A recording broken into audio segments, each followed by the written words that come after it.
Ауду биллахи минаш шайтанир ражим. Бисмиллах ва салату ва саламу аля расулиллахи ва сахбихи ажмаин. Бизге конак келди инде. Бизге гадәттә ойга бер, узган ойда әйтә алмадык. Менә бу ойда килде. Кукмара районунан, теге Зор Кукмара авылдан инде. Алмаз хазрат килде монда. Алхамдулилlah. Ул сезгә вагаз сөйләшәк иншаллах. Рахмәт. Bismillahirrahmanirrahim. Elhamdülillahi Rabbil alemin. Ve salatu ve selamu ala Resulina Muhammedin ve ala alihi ve ashabihi ecma'in. Assalamu alaikum ve rahmetullahi ve berekatuhu. Ferit kardeş çakırgaç cevap vermişi bulmadı. Ferit kardeş bilen 2000 yıllardan beri tanışız. Elhamdülillah. Berkah okuduk. Okuyup bitirdi indi. Elhamdülillah. Uylanıp sebeple zaoçnaga köşüp barabir okuyup bitirdim. Elhamdülillah Ferit oçnada okuyup bitirdi. Elmet şehrinden indi. Şundan beri biz Ferit kardeş bilen tanıştılar. Ferit kardeş bilen şol benim cemaat Bavlu'dan Ferit kardeşin Bavlu'da işlegen iyi bir müdür vakit birge Bavlu'ga da barabız. Birge barıp şunda konak bulup koytabız. Общие знакомыйлар бар инде биздин. Yani Ferit kardeş bilen elike kardeşler indi biz. Elike kardeşler elhamdülillah bik bik cevaplı kardeş. Elhamdülillah sizge Allah Teala rahmeti bilen şunday imam koyuldu, şunday hazret koyuldu. Tırış hazret elhamdülillah buldıra turgan inisiyativa kursata turgan deb aytganda. Endi menim şunday oyak to'na turgan odatim bor. Ferit kardeşga oyak to'na degach bir ulu yaşdagi apani chaqirib ketirdilar da oyak домашний soldurdilar. Ki kichkinagina oyak kiyimi kiritib jiberdilar, kiyirdi. Ol nima? Dega o'pkalamingmi opamda? Yo'qmi? Shetin tugilmi oyakka? Zulm bo'lmasin sizga qarata, zulm bo'lmasin. Elhamdülillah. Alay bo'lganda. Bugungi va'zimni endi shu axloq degan tema bo'yicha so'ylab ketasim kelar. Endi ko'pimiz eshitgan hadislar aytilar. Alhamdulillah, amma esga tushiruvda ul ziyonni yo'qsilab aytdi. Esga tushiruv ul iymon keltiruvchilar uchun foydag'ina ketira. Alhamdulillah. Boshlaysim kelar Abu Hurayra ismli sahaba topshira turgan hadisdan shu 40 minutga примерно. Пока şeyler aytırmız.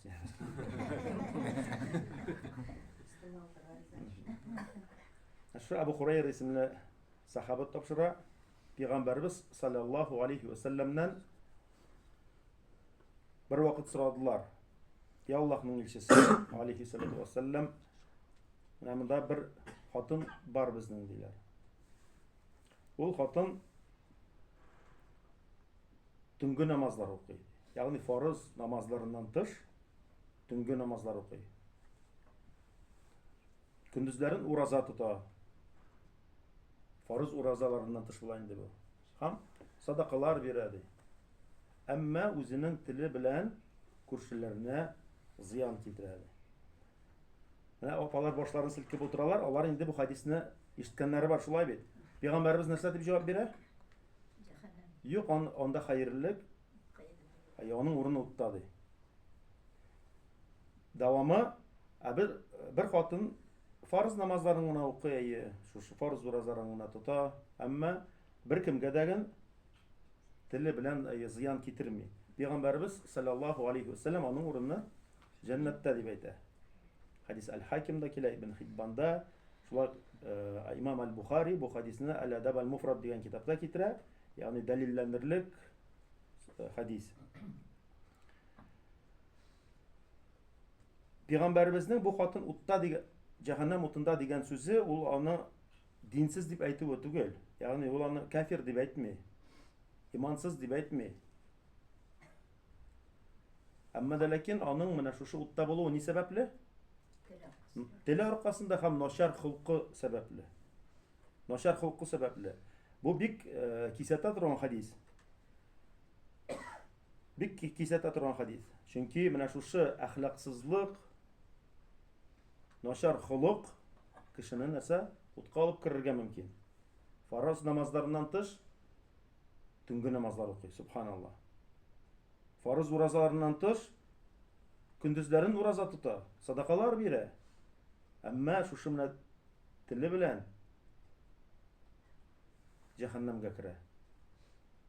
Начар холык сәбәпле. Икенче бер хатын зыян китерми, фарызларын гына укый, әмма берсенә дә зыян китерми. Пәйгамбәрбез аның урыны җәннәттә ди. Бу кисәтә торган куркыныч хадис. Һәм без менә шушы хадисне ешрак истә тоторга тиеш сөйләшкән вакытта дип әйтик инде. Үлчәп сөйләштеләр бит әле, менә шуның шикелле. Без әйтер алдыннан беренче уйларга тиеш. Бу сүздә файда бармы? Бу сүз зыян китермиме? Бу сүз белән без гаделсезлек кылмыйбызмы? Бу сүз белән без рәнҗетмибезме? Һәр вакыт уйларга кирәк нәрсәдер әйтер алдыннан.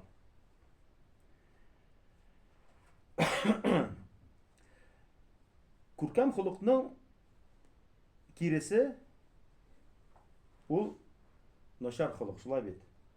Һәм менә бу холык дигән нәрсә шушы телдә чагыла.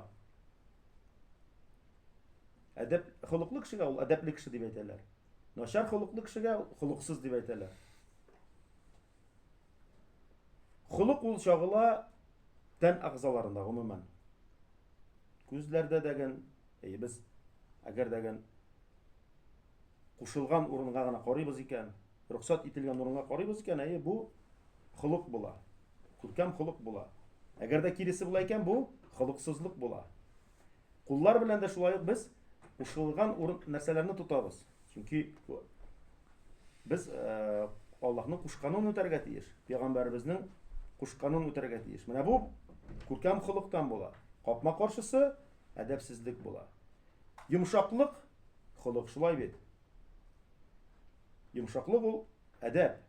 Капма каршысы нәрсә? Дөрфалык, катылык. Бу нәрсә? Бу холыксызлык. Бу холыксызлык. Менә шушы холык дигән нәрсә ул кемнеңдер күбрәк, кемнеңдер инде әзрәк.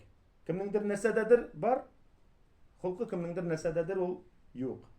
Менә иң холыклы кеше кем булды? Пәйгамбәрбез саллаллаһу алейхи ва саллям.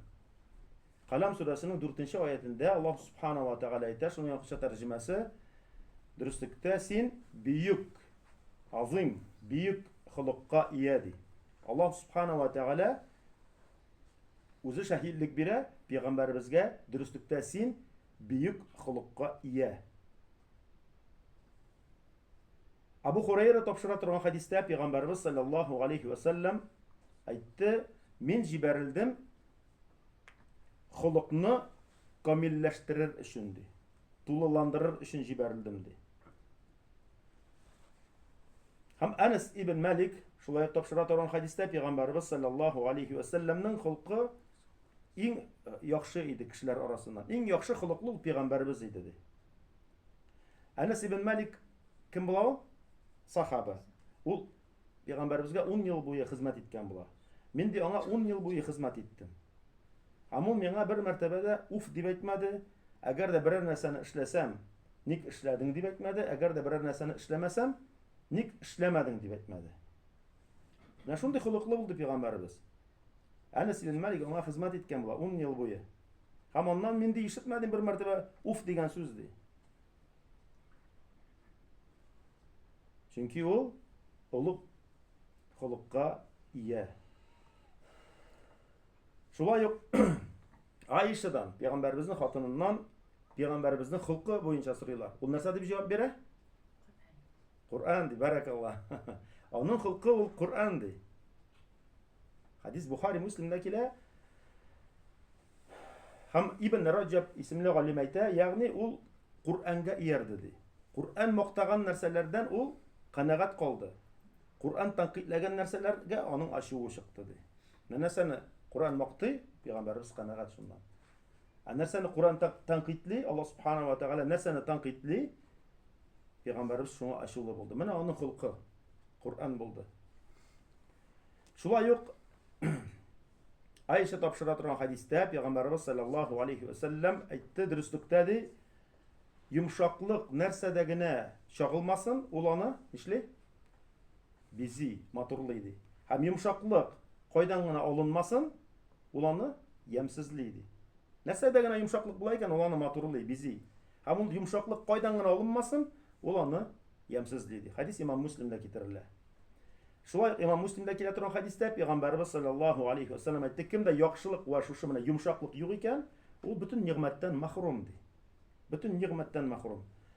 Тирмизидә килә торган хадистә, шулай ук Пәйгамбәрбез саллаллаһу алейхи ва саллям кыямәт көнендә миңа иң яраткан һәм иң якыны ул иң күркәм хулыклыгыз булыр ди. Абдулла ибн Амр исемле сахаба тапшыра. Пәйгамбәрбез саллаллаһу алейхи ва саллям дурфада булмады ди. Һәм ул әйтә иде, сезнең сайланганнарыгыз ул иң күркәм хулыклыларыгыз дип. Иң күркәм хулыклыларыгыз. Пәйгамбәрбезгә иң яраткан кешеләр ул иң күркәм хулыклылар. Һәм менә шушы күркәм хулык шәһадәттән кала кыямәт көнендә үлчәүләрдә иң авыры булачак. Бу хадис шулай Ат-Тирмизи тапшыра. Кыямәт көнендә күркәм хулык үлчәүдә иң авыры була дип әйтелә. Әлбәттә шәһадәттән кала. Ла илаһа иллаллаһ ул инде бөтен нәрсәгә караганда авыррак, аннан соң килә күркәм хулык. Бу хадислар бөтенесе дә безне этәрә хулыкны, теге хулыкның фадилатын күрсәтә беренчедән, икенчедән шушы хулыкны яхшы якка таба үзгәртергә чакыра. Кемнең пәйгамбәр буласы килми Пәйгамбәрбез саллаллаһу алейхи ва саллямга якын? Әлбәттә һәрберебезнең буласы килә хулыкны үзгәртик яхшы якка. Кемнең буласы килми Пәйгамбәрбезгә иң яраткан кешеләрдән? Бөтенебезнең буласы килә. Без хулыкны үзгәртергә тиеш. Чөнки хадистә шулай килде, шулай бит. Иң якыны һәм иң яраткан ул иң күркәм хулыклыгыз диде Пәйгамбәрбез саллаллаһу алейхи ва саллям. Менә бу хулык буенча алганда, анда бик күп хадислар китерелә. Бик күп хадислар. Күбебез инде ул хадисларны ишетеп белә. Мәсәлән, Пәйгамбәрбез саллаллаһу алейхи ва саллям Абу Хурайра тапшыра, берничә сахабаны Надж җирлегенә җибәрә. Надж җирлегенә җибәргәч, ул сахабалар Сумама ибн Усал исемле бер ул вакытта ул мушрик була, бер кешене эләктерәләр дигән. Ул Бану Ханифа кавымыннан була, Ямаманың лидеры дип әйтик. Ямаманың лидеры Бану Ханифа кавымыннан Усама ибн Усал. Шуны эләктерәләр дә сахабалар үзләре белән алып кайтып мәчет баганасына бәйләп куялар. Һәм Пәйгамбәрбез саллаллаһу алейхи ва саллям аның яныннан узып барганда нәрсә әйтәсең? Я Усама дип Усал дип сорый. Алар теге Усал нәрсә ди? Я Расулуллах, я Мухаммад ди, ул Расулуллах дип әйтми, я Мухаммад ди. Минем белән бөтен сәйбәт ди. Һәм әгәр дә син ди мине азат итәсең икән ди, син рәхмәт белән җавап кайтара торган кешене азат итәчәксең ди. Әгәр дә үтерәсең икән минем өчен үч алучы табылыр ди. Әгәр дә акча кирәк икән, сора, күпме кирәк, мин сиңа бирәм ди. Чөнки бу Ямаманың лидеры була, юк бар кеше булмый. Пәйгамбәрбез китеп бара. Икенче көнне шулай ук ничек синең белән дип сорый. Нәрсә дип җавап бирә? Нәкъ шулай ук җавап бирә. Әгәр дә үтерәсең икән, минем өчен үч алучы табылыр. Әгәр дә азат итәсең икән, син рәхмәт белән җавап бирә торган кешене азат итәсең, акча кирәк икән, сора, күпме кирәк, мин сиңа бирәм ди. Пәйгамбәрбез янына китеп бара. Өченче көнне дә нәкъ шулай. Һәм Пәйгамбәрбез саллаллаһу алейхи ва саллям сорагач, ничек синең белән дип ул нәкъ шулай җавап бирә дигән. Һәм Пәйгамбәрбез нәрсә ди? Азат итегез аны ди. Азат итегез аны ди. Ягъни бер нинди зыян китерми. Ул күрә сахабаларны нәрсә? Ул бит мәчет баганасына бәйләнгән. Шунда тора. Анда аны ашаталар, эчертәләр. Һәм ул күрә мөгамәләләрен сахабаларны. Пәйгамбәрбезгә карата булган, үз ара булган шушы мөгамәләләрен күрә. Күрә аларның әдәпләрен. Нишли азат ителгәч, Мәдинә шушы шәһәр мәчете янындагы бер финиковый роща дип әйтелә инде ул. Шушы хөрмә җимешләре үсә торган агачлыкка менә дә гусел ала дагын, төшә дагын. Мин шәһадәт бирәмен ди, Аллаһтан башка хак гыйбадәт кылынырга лаеклы булган илаһ юк, һәм син Мөхәммәд Аллаһның илчесе дип исламны кабул итә. Һәм нәрсә ди? Минем өчен ди, синең йөзеңнән дә иң нәфрәтле, иң күрә алмый торган йөз юк иде дөньяда ди. Хәзер ул минем өчен иң сөекле, иң яраткан йөз ди. Минем өчен ди, менә шушы синең динеңнән дә иң нәфрәтле дин юк иде. Синең динеңнән башка бүтән динне мин алай күрә алмыйм. Синең динеңнән башка ди. Менә шушы динне мин күрә алмыйм ди. Хәзер ул иң яраткан дин ди. Һәм шушы шәһәрдән дә миңа нәфрәтлерәк шәһәр юк иде ди. Хәзер ул минем өчен иң яраткан шәһәр ди. Хәдис Бухари ва Муслимдә китерелә. Ягъни пәйгамбәребезнең әдәбе, пәйгамбәребезнең әдәбе һәрберебез белә пәйгамбәребезнең ничек җавап биргәнен мәчеткә кереп бәүлләгән бәдәвигә. Шулай бит. Сахабалар инде кылычларын алып чыгарып, инде аны шунда үтермәкче булдылар. Пәйгамбәрбез калдырыгыз диде. Шулай бит. Һәм аңлатты, мәчет ул бәүли торган урын түгел, ул Аллаһка гыйбадәт кыла торган урын дип матур гына, әдәпле генә килде. Нинди вакытта дагы? Менә хәзер берәү кереп мәчеткә бәүли икән, без күрәбез икән аны. Нәрсә булыр дим икән? Пәйгамбәрбез саллаллаһу алейхи ва саллям калдырырга кушты. Тимәгез диде. Һәм матур гына әйтеп аңлатты. Субханаллах. Чөнки бу әдәп һәм шул сәбәпле ул исламны кабул итә. Һәм дуга кыла, я Раббым Аллаһ, рәхимле бул миңа һәм Мөхәммәдкә дип әйтә. Теге сахабаларга әйтми. Чөнки алар аны үтермәкче булдылар. Үзе һәм Мөхәммәд пәйгамбәрбез өчен сорый. Менә шушындый әдәп булды пәйгамбәрбез саллаллаһу алейхи ва саллямда. Абу Умама аль-Бахили риваят кыла торган хадистә 3 җәннәттәге бина турында әйтелә. 3 бина. Иң кырыйдагы бина, уртадагы һәм иң бийек бина. Җәннәттәге иң кырыйдагы бина ул кемгә? Искә төшерик хадисне. Бәхәсне калдыручы кешегә. Хәтта ул дөрес булса да. Менә бәхәсне калдыра кеше ул дөрес булса да. Бу җәннәтнең иң кырыенда бина шушы кешегә әзерләнгән. Уртасында кемгә? Ялганнан торган кешегә. Хәтта шаяртканда булса да. Һәм 3нче бина җәннәтнең иң бийек урынында ул кемгә? Иң холыклы кешегә. Шулай бит. Иң күркәм холыклы кешегә.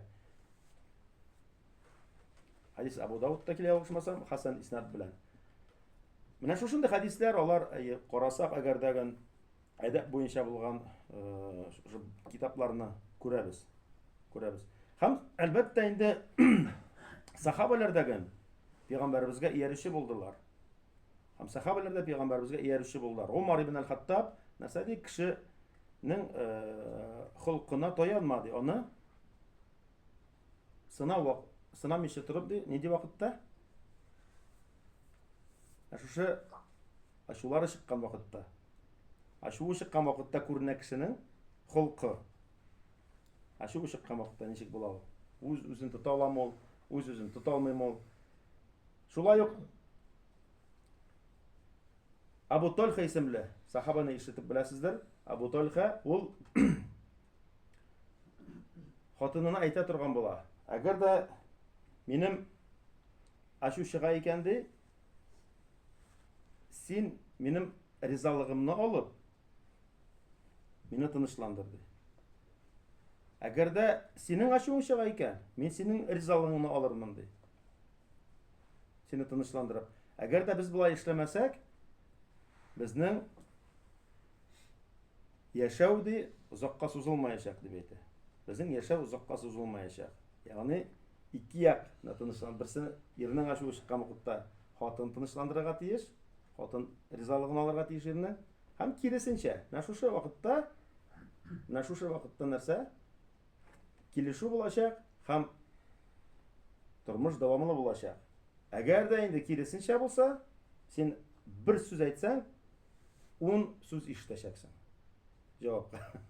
10 сүз. Имам Әхмәд хатыны үлгәч, нәрсә дип әйтә? Мин 40 ел ди яшәдем хатын белән һәм бер тапкыр да талашмадым ди. Аннан ничек дип сорыйлар. 40 ел буена бер ничек талашмыйчы була. Минем ашу чыккан вакытта ди. Минем ашу чыккан вакытта ул мине тынычландыра иде. Аның ашу чыккан вакытта мин аны тынычландыра идем ди. Ашуга ашу белән җавап бирмәделәр. Киресенчә, Имам Ибн Кайим әйтә, ашу чыккан кеше ул исерек кеше шикелле ди. Ягъни ул әйтә дигән, син әгәр дигән шул вакыт тик торсаң, ул әйткәннән соң барыбер тынычланачак бит. Һәм ул әйткән сүзләр менә монда кала. Әйтүче кешене. Ул сиңа гафу итәчәк барыбер. Ул чөнки ул исерек кеше шикелле, ул аңламый. Имам Ибн Кайим исерек кеше белән чагыштыра, ашу чыккан кешене. Ашу чыккан ул бөтенесен әйтә. Әгәр дә син аңа җавап бирсәң, монда китә үз ара. Хәтта кул күтәрүгә хәтлек, хәтта анда тагында яманрагына, куркынычрак хәтлек барып җитә. Шуңа күрә ул әдәплек, күркәм холык бит ул, менә шушы сабырлык булырга тиеш, йомшаклык булырга тиеш. Йылмаю бер-береңә. Шулай бит. Беренче сәлам бирергә ашыгу, кардәшлек хакларын үтәргә ашыгу. Булар бөтенесе күркәм холык. Sabır itu. Var bütünüzü күркәм холыктан. Һәм менә Пәйгамбәрбез саллаллаһу алейхи ва саллям шундый кешеләр минем өчен сөекле диде. Һәм ул үзе дә шундый булды. Һәм шундый булырга чакырды. Һәм Пәйгамбәр Абу Хурайра тапшыра торган хадистә Пәйгамбәрбез саллаллаһу алейхи ва саллямнан сорыйлар. Нәрсә кешеләрне еш менә җәннәткә кертә? Бигрәк тә еш нәрсә кертә? Тақвалык һәм күркәм холык диде Пәйгамбәр саллаллаһу алейхи ва саллям. Ике сыйфатны әйтте. Тақвалык, Аллаһтан курку, аның газабыннан курку була инде, аның җәзасыннан курку, һәм икенчесе ул күркәм холык диде. Менә шушы нәрсә кешеләрне җәннәткә кертә, бигрәк тә еш ди. Шулай ук Абу Бакр ибн Лабид дигән бер табигин була. Аның хатыны бик шундый яман телле була. Бер вакыт иптәшләре әйтәләр: "Я шейх" диләр. "Айыр син ул хатын, нәрсәгә ул сиңа?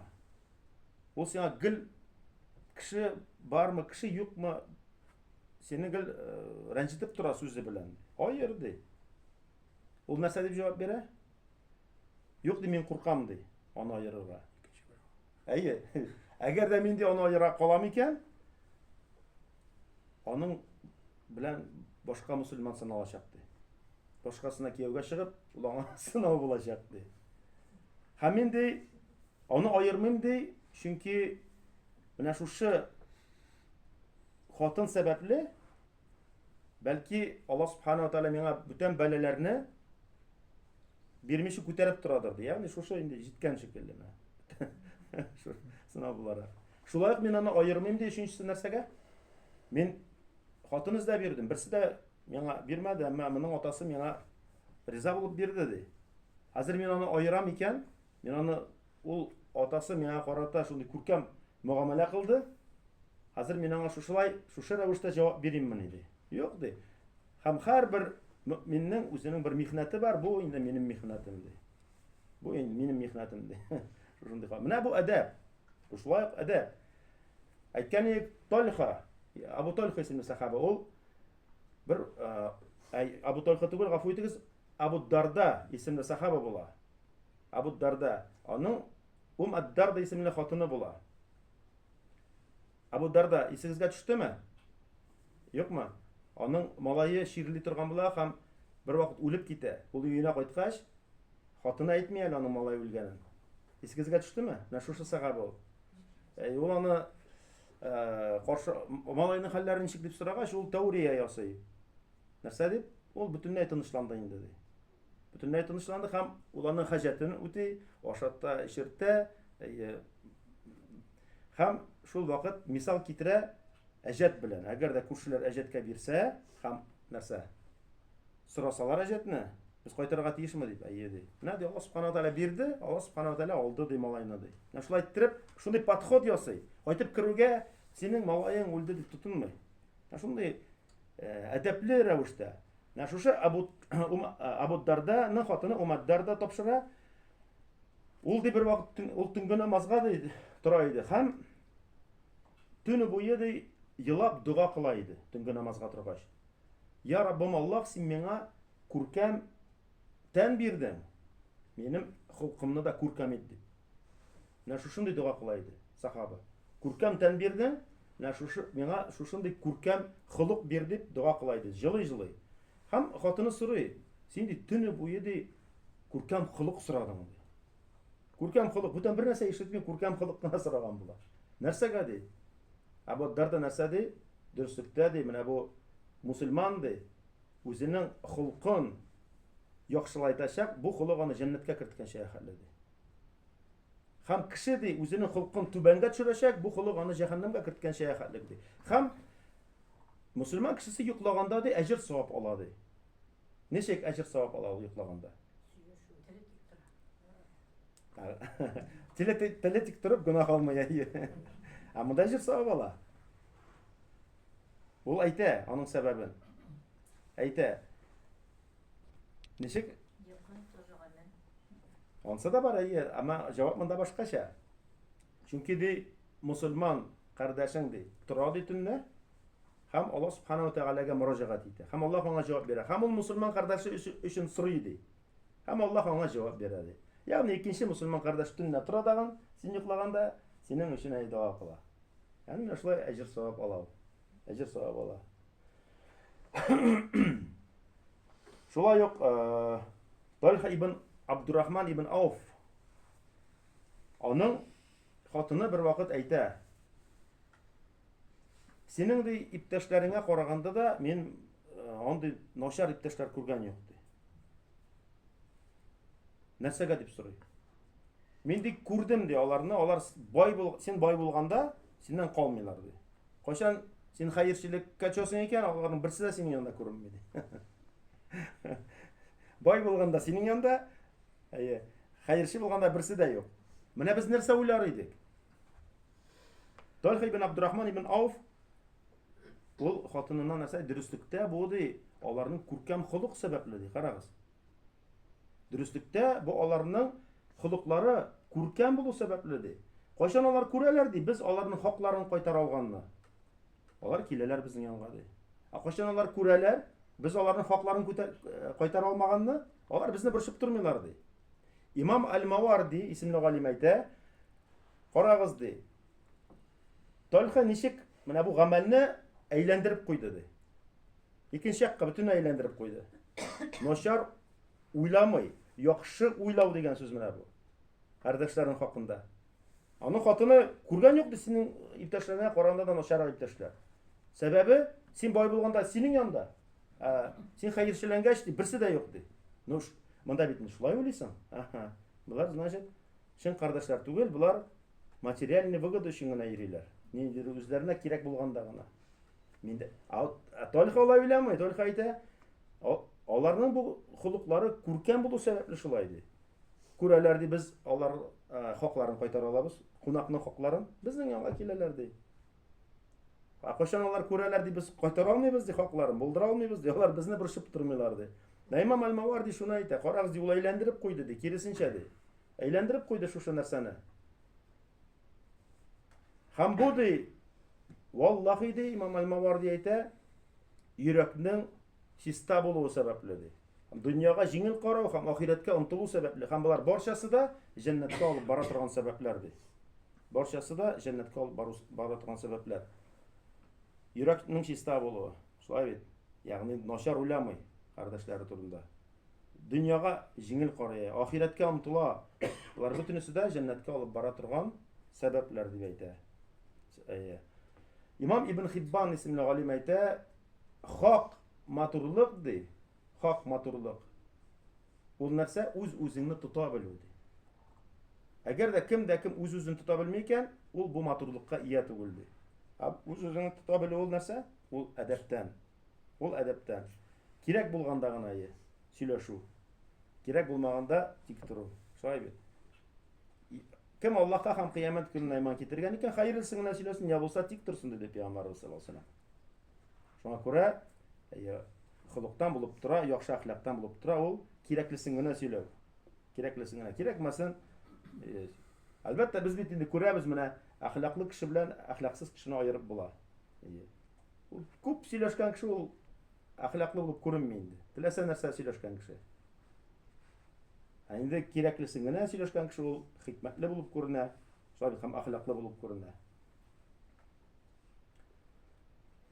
Шулай ук менә бу күркәм холык әйттек, ул җәннәткә алып бара. Ул Пәйгамбәрбез саллаллаһу алейхи ва саллям өчен иң сөекле кешеләр булып тора инде күркәм холыклылар. Хәзер шулай ук кардәшлек буенча дагы берничә сүз әйтеп китәсем килә.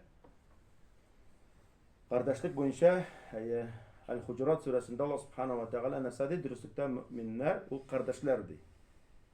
Менә шушы ул холык, яхшы холык ул кардәшләр алдында дагы, шулай ук кардәшләр булмаган динсез кешеләр алдында дагы чагылырга тиеш. Чагылырга тиеш. Чөнки кеше ул нәрсәгә карый? Ул бит әйткән сүзгә карамый, ул синең гамәлләреңә карый. Ул синең гамәлләреңә карый. Син нинди гамәлләр? Синең әдәбеңә карый ул. Ул син карамый ул синең күп белгәнеңә. Ул синең карый әдәбеңә беренче чиратта. Менә шушы әдәп дигән нәрсә кешене тарта. Әдәпсезлек кешене киресенчә ярага итә. Аллаһ субханаһу ва тәгалә нәрсәде? Куръанда якынча тәрҗемәсе: "Әгәр дә син аларга карата пәйгамбәребезгә мөрәҗәгать итеп, әгәр дә син аларга карата дурфа булсаң, ди, грубый булсаң, алар сине калдырып, ташлап киткән булырлар иде", ди. Әмма пәйгамбәребез дурфа булмады. Ул иң әхлаклы кеше булды. Иң әхлаклы кеше булды. Менә шушы әхлак дигән нәрсә ул чагылырга тиеш кардәшләр арасында да. Кемнәр ул кардәшләр? Мөэминнәр. Мөэминнәр кемнәр?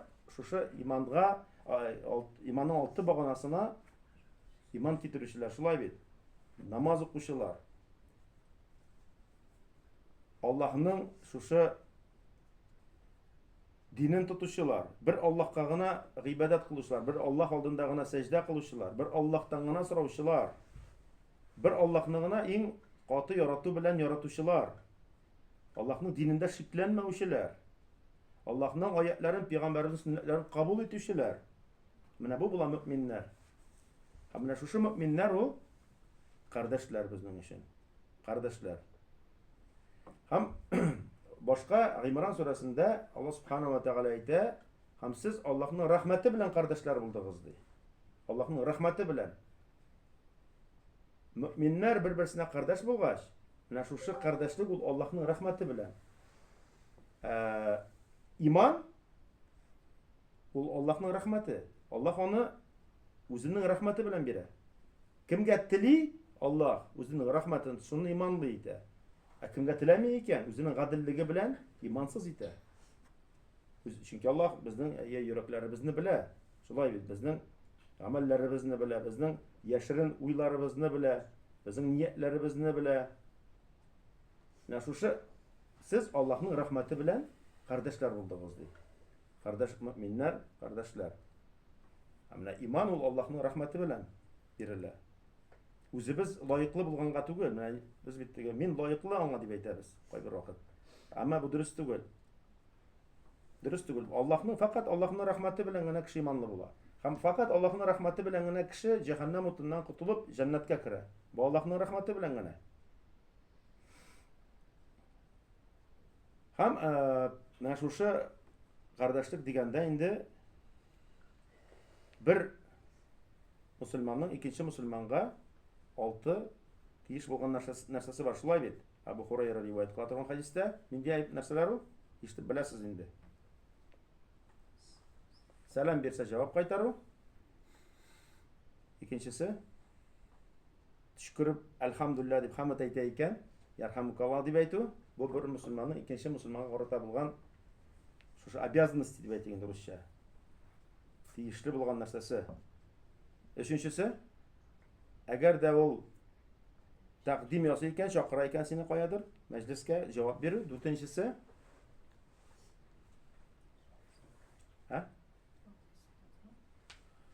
Дүртенчесе нәрсә? Бу хадисне ишеткәнегез бармы?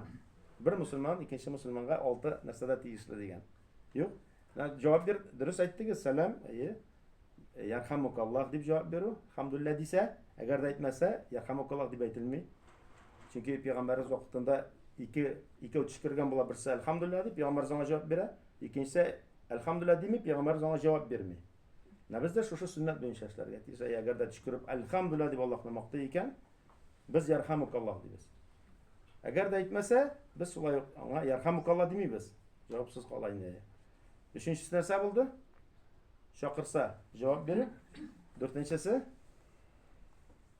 ширләсә хәлен белү. Бишенчесе әйе, дөрес әйтәсез, әйе. Соңгы юлга озату шулай бит. Һәм алтынчысы үземдә оныттым диләр диләр. Менә шушы нәрсәләрдә тиешле. Юк, анда дога килми анда. Анда бүтән әйбер килә, әйе. Олда түгел. Әйе. Ha? Cenazа әйтелде. Cenazа ул ахырдан, әйе, алтынчысы булып тора. Берсе истән чыкты. Сәлам, төшкергәннән соң ярхамукалла дип әйтү, әлхамдулилlah дисә, өченчесе чакырса җавап бирү. Дүртенчесе истә чыкты, бишенчесе ширләсә хәлен белү, зиярә кылу аны, алтынчысы җеназа. Менә берсе истән чыкты, бәлки вагаз ахырында искә төшер. Аллаһу алам. Шулай ук кардәшнең хакы ул бер мусульман кеше икенче мусульманга 3 көннән артык ачу тутырга тиеш түгел, шулай бит. Абу Даудта ва Имам Ахмадта килә торган сахих хадистә, кем әгәр дә мусульман кардәшенә 3 көннән артык ачу тутып, шул халәттә үлсә, ул утка керә диде Пәйгамбер саллаллаху алейһи ва саллям. Бу да кисәтә торган хадис. Кисәтә торган хадис, әйе. Без инде гафу итәргә тиеш, без иң беренче булып эндәшергә тиеш. Шушы хадис астынан лекмасын өчен. Чөнки беркем дә белми кашан үлеп китәсен. Беркем дә белми кашан үлеп китәсен. Шушы нәрсәдән кисәтелде. Шулай ук кардәшләр, алар бер галим әйтүе буенча нәрсә белән чагыштырыла? Кул һәм күз белән чагыштырыла. Ничек шулай? Менә Аллаһ ризалыгы өчен булган кардәшлек ди, ул кул белән күз шикелле ди. Монда башкача әйтелә. Монда әйтелә, әгәр дә күздән яшь чыкса, кул сөртә. Әгәр дә кул авыртса, күздән яшь чыга. Менә Аллаһ ризалыгы өчен булган кардәшлек шушындый булырга тиеш. Аллаһ ризалыгы өчен. Һәм шулай ук кардәшлектән ул үзеңнең кардәшеңне төзәтү, кимчелекләрен күрсәтү. Кимчелекләрен күрсәтү аны. Пәйгамбәрбез саллаллаху алейхи ва саллям мусульман үзенең кардәшенә күзгү сыман диде. Әгәр дә ул анда кимчелек күрсә, ул аны нәрсә? Төзәтә. Ул аны төзәтә ди. Шуңа күрә галимнәр әйтәләр, Абу Мухаммад әл-Андалуси исемле галим мәсәлән әйтә, синең өчен кайгыра ди, синең гамәлләреңне тәнкыйтьләүче ди. Синең яман гамәлләр турында сүз бара. Менә синең өчен ул кайгыра ди. Әгәр дә ул тәнкыйтьле икән, ураза тутмыйсың икән, тәнкыйтьле. Мәчеткә бармыйсың икән, тәнкыйтьле. Харам ишемлек ишәсең икән, тәнкыйтьле. Гайбәт сөйлисең икән, тәнкыйтьле. Урылысың икән, тәнкыйтьле. Башка төрле харам нәрсә эшлисең икән, Аллаһ яратмаган. Аллаһ Тәгаләнең ачуын чыгарган, тәнкыйтьле. Менә кардәш ул тәнкыйтьле. Кем сиңа ваемсыз була, кем салкын карый? Синең гамәлләрең аңа кирәк түгел, ул син яман гамәлләрең. Менә ул сиңа карата ваемсыз, салкын караучы. Кардәш ул нәрсә тәнкыйтьле. Шуңа күрә галимнәр шулай ук әйтәләр, безнең вакытта ди, Ибн Кудам исемле галим әйтә, безнең вакытта бик сирәк ди андый кеше. Кайсысы синең кимчелекләреңә күрсәтә ди. Бик сирәк ди. Әгәр дә инде ул синең кимчелекләреңне күрсәтә икән ди, ул синең өчен иң нәфрәтле кешегә әйләнә ди. Чөнки ул синең кимчелекләреңне күрсәтте. Һәм бу ди иманның зәгыйфлегеннән ди, Ибн Кудам әйтә. Менә бу шушындый кешенең әйтик аны күрә алмавы, кайсысы синең кимчелекләреңне төзәтә, кайсысы сиңа яхшы киңәш бирә, әмма ул шушы кимчелегеңне төзәтү белән бәйләнгән. Һәм син аны күрә алмыйсың икән, менә бу иманның зәгыйфлегеннән дип әйтә. Иманның зәгыйфлегеннән дип әйтә. Шуңа без әгәр дә кемдер кимчелекне күрсәтә икән, без нәрсә? Әлхамдулиллаһ дип Аллаһка шөкер итәргә тиеш. Чөнки ул безгә хәерлелек теләй. Хәерлелек теләмәгән кеше генә кимчелек күрсәтмәй. Кимчелегеңә күрсәтмәй синең ае. Йөрүме, йөрсен ди. Әгәр дә ул сиңа хәерлелек тели икән, ул сиңа әйтә. Һәм сахабалар нинди булдылар? Алар Ибн Кудама әйтә, алар безгә кадәр яшәгәннәр ди. Алар яраттылар кайчан аларның кимчелекләрен күрсәттеләр ди. Аларның кимчелекләрен күрсәткәч, алар ди җазакаллаһ хайр дип әйттеләр ди. Алар Аллаһның рәхмәте булсын сиңа дип, алар кимчелек күрсәтүне яраттылар ди. Ә без нәрсә киресенчә аңлашулы булабыз. Бер кардаш әйтмешли, черный списокка кертеп куябыз без аны диге. Бүтән эндәш миңа әйтмәсенгә. Әйе, нә шушы туры әйтү. Әлбәттә ул кимчелекне күрсәтүнең әдәбе бар үзенең, тәртибе бар.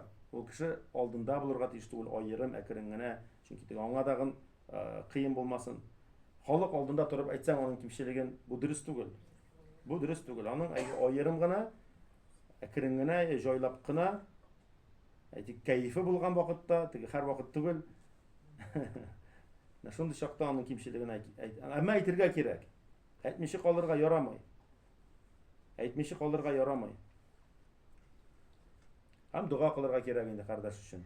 Аллаһ субханаху ва тааля аны төзәтсен иде дип. Аллаһ субханаху ва тааля ярдәм итсен иде дип.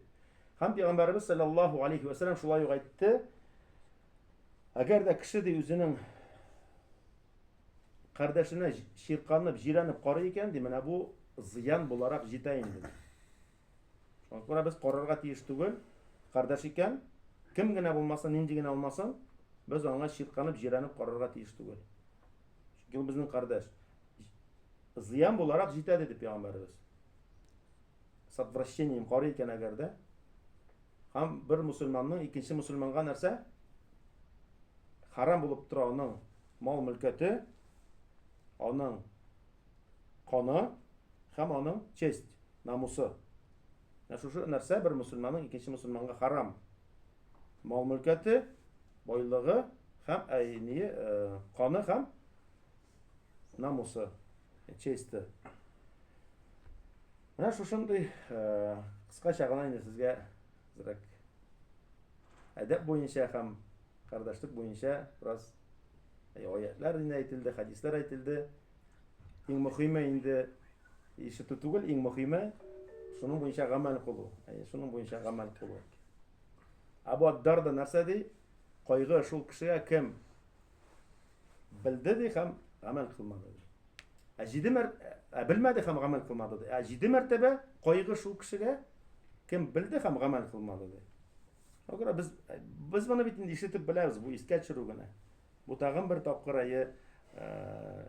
сезгә ишеттерү, искә төшерү, иң беренче чиратта инде үземә, соң сезгә бу изгелеккә чакыру була. Без изгелеккә чакырырга тиеш. Бу яманлыктан тыю була. Изгелеккә чакыру, кардашлеккә чакыру, әдәпле булырга чакыру, яманлыктан тыю, менә шушы кардашсызлыкка тыю инде, кардашсызлыктан һәм яман холыктан. Кайсысы утка алып бара, Алла сакласын. Раббыбыз Аллаһ субханаху ва тааля һәр беребезгә дә файдалы гыйлем бирсен. Һәр беребезгә дә шушы гыйлем белән гамәл кылырга насыйп итсен. Һәр беребез белә торган дуга бар. Раббана атина фид дуnya хасана ва фил ахирати хасана ва қина азабан нар. Ал-Хасан Аль-Басри исемле табигин әйтә, менә моның мәгънәсен. Раббана атина фид дуnya хасана, бу дөньядагы хасанат. Нәрсә ул? Файдалы гыйлем һәм шуның белән гамәл кылу. Менә бу дөньядагы хасанат. Ахираттагы хасанат ул җәннәт. Ахираттагы хасанат ул җәннәт. Шуңа күрә Аллаһ субханаху ва тааля иң беренче чиратта безгә файдалы гыйлем биреп, шушы гыйлем белән гамәл кылырга насыйп итсен. Бу иң кирәкле нәрсә. Әгәр дә безнең гыйлем була икән, безнең ризык хәләл була. Әгәр дә безнең гыйлем була икән, безнең телебез хаклыкны сөйләшә. Шулай бит. Аллаһ гыйлем булган саен тақвалык дигән нәрсә алар бәйләнгән. Инде тақва булган кеше ул нәрсә айыра ала башлый хаклык белән батылны. Дөрестлек белән ялганны ayıra башлый. Аллаһ субханаху ва тааля шундый сәләт бирә. Шундый сәләт бирә, кем Takval. Bu hakta Kur'an'da әйтелә. Bu hakta Kur'an'da әйтелә. Takvalı kişiye Allah subhanahu wa ta'ala səlat bирә. Ул хаклыктан ayıra başlый батылны. Дөрестлектән ялганны ayıra başlый. Менә бу бүгенге көндә бигрәк тә дип әйтик, бу нәрсә кирәк безгә. Хаклыктан батылны ayыру дигән нәрсә. Аның өчен кирәк таквалык. Аның өчен кирәк таквалык. Алла subhanahu wa ta'alaдан исрарга кирәк таквалыкны. Таквалык ул менә шушы бүген әйтелгән хадистә янәшә килде нәрсә белән, күркәм холык белән. Нәрсә җәннәткә кертә дип сорыйлар пәйгамбәребездән. Ешык. Ул нәрсә ди? Таквалык һәм күркәм холык ди. Күркәм холык. Subhanak Allahumma bihamdika aşhadu en la ilahe illa ente estağfiruke ve etûbü ileyk.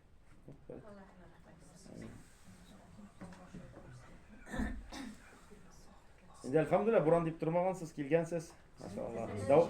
Davamlı olsun. Davamlı olsun. Farid kardeş yakışır. Nasıl şimdi ay sayın ayı kardeşlerini, okuyan kardeşlerini çakırıp şuşunday meclisler yasap tura. Mегайбет искә чырып торучылар бар сезгә. Бу бездә дә Кукмара районында да алай түгел, ай сайыннан да алай кимиләр. Анда ай сайын шундый нәрсә көйләнгәч, Фарид хезмәт куя, алхамдулилlah. Сез җавап бирәсез. Булар бит бөтенесе дә генә саваплы гамәлләр инде, алхамдулилlah. Саваплы гамәлләр. Амин. Хәйр.